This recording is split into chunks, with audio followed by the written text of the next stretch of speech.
Greetings and welcome back, Streets of Rage 2 graduates. This is Streets of Rage 3. Not just 1, 2, but the third installment of the Streets of Rage franchise, coming off the heels of the second game, everybody's favorite. Now we're diving into some new plot. Axel, I have learned from a new friend, Dr. Zan, that the Syndicate is back with a clever new plan to take control of the city by replacing top-ranking officials with identical robots under the control of Mr. X. Giga-gasp. Our old boss, the chief of police, has disappeared and everybody in the city is preoccupied with the recent state of... Spate.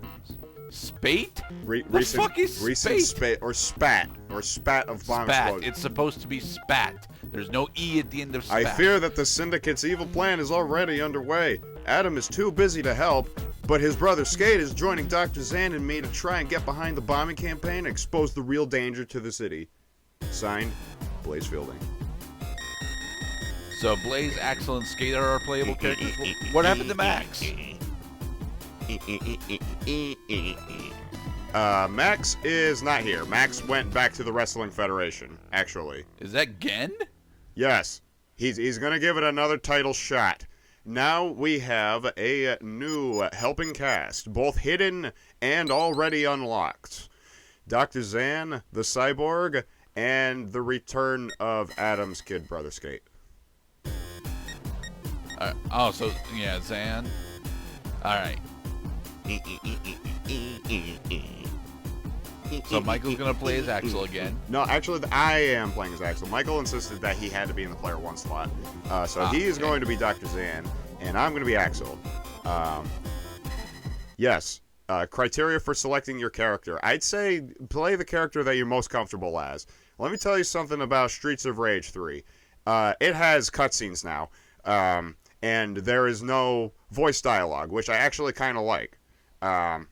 Now, the North American release of Streets of Rage 3, to be more precise, was considered by photographic proofs and gameplay anecdotal evidence to be more difficult than the Japanese release. It's not exactly clear why the North American release was more difficult. I think they wanted to get the attention of North American audience that was craving a more challenging video game experience, especially people who have already beaten Streets of Rage 1 and 2. Now, the difficulty spike, however, lends to part of the reason why this is everybody's not top 2 favorite Streets of Rage games. It's a good game, don't get me wrong. It's just really, really challenging.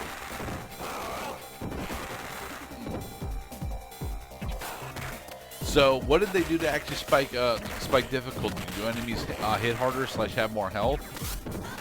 Or are there more enemies? Are there different patterns? Well, there are different patterns. We are introduced to 2 new enemy types right off the bat.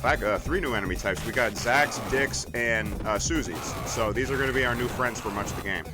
Susie, we had Streets of Rage 1. When you see palette swaps of enemies suggesting that they are more powerful than versions of enemies you've already seen, pay attention to how quickly the AI is moving. The AI moves really fast in this game. That's why they upgraded your special. That blinking bar that you see at the top middle of the screen with the words OK above it, that is your special readiness meter.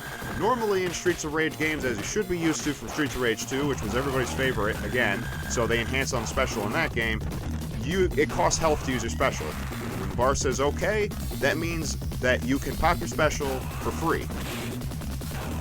Okay.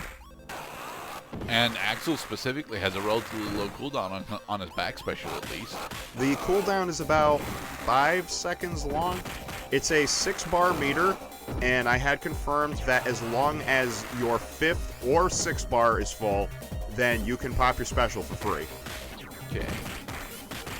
This is going to guide many of your decisions, because the enemies move so stupidly fast and are so stupidly numerous that you will probably be utilizing your special quite a bit. Alright, Zan's got a new type of a 3-hit combo, though. He actually has got a lunge off after his normal combo. Does that actually grant him additional range, or is it just a graphical effect? So Dr. Zan has quite impressive range. In fact, I believe he has the best range in the entire game. His basic hit combo is a tap. It's a tap, and then he really extends his arm on the final punch. That reach is ridiculous.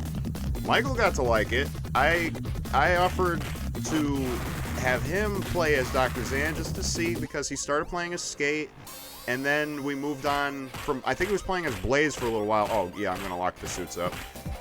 New enemy type, these guys have guns. Michael chose Dr. Zan after a while. He liked the speed, he liked the dash attack, he liked, I guess you could say that he liked it how Dr. Zan will suddenly gain energy powers when he picks up a weapon, because he can't use weapons normally. He has to convert it into energy that his cyborg body can use. Wow, we're already getting fire breathers? Damn. These guys, the fire breathers, because this is level 1, they're really low AI.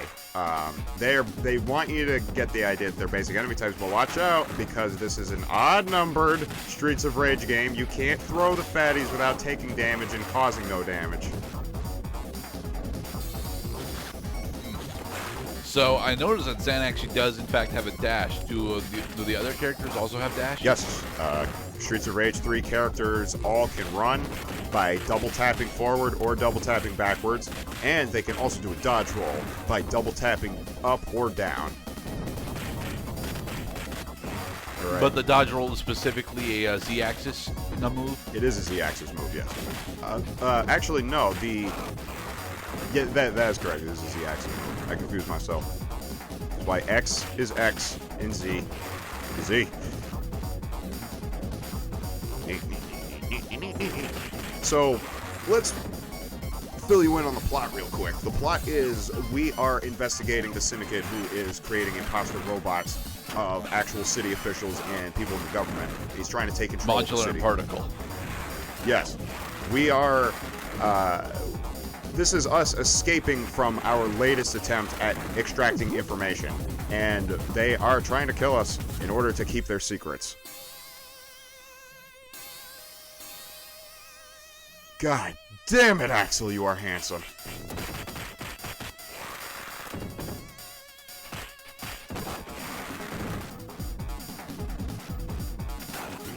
This does remind me of an SNES game, specifically Street Fighter 2. Yes.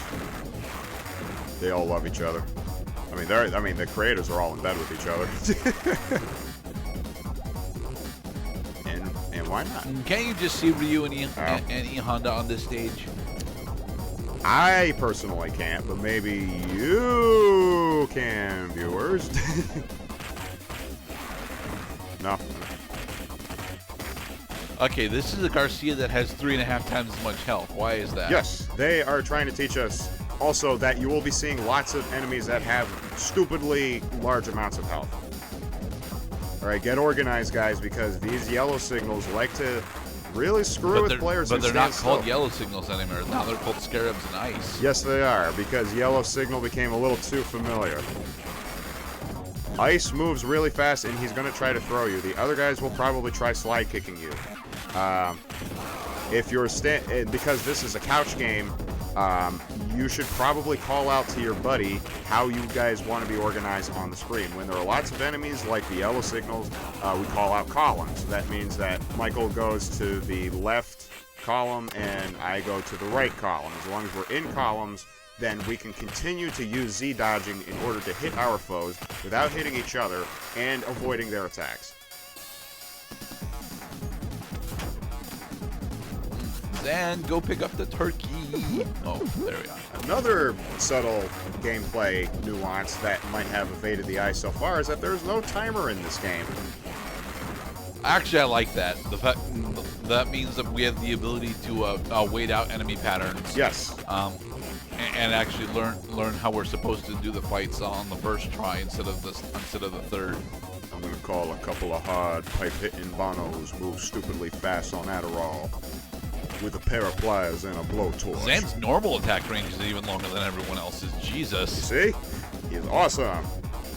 Alright, now, that's me doing my combo finisher. Streets of Rage 3 also gives you a button that lets you do the very last portion of your combo series when you're just doing your punch combos.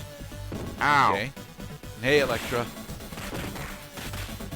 Yep, and Electra's back.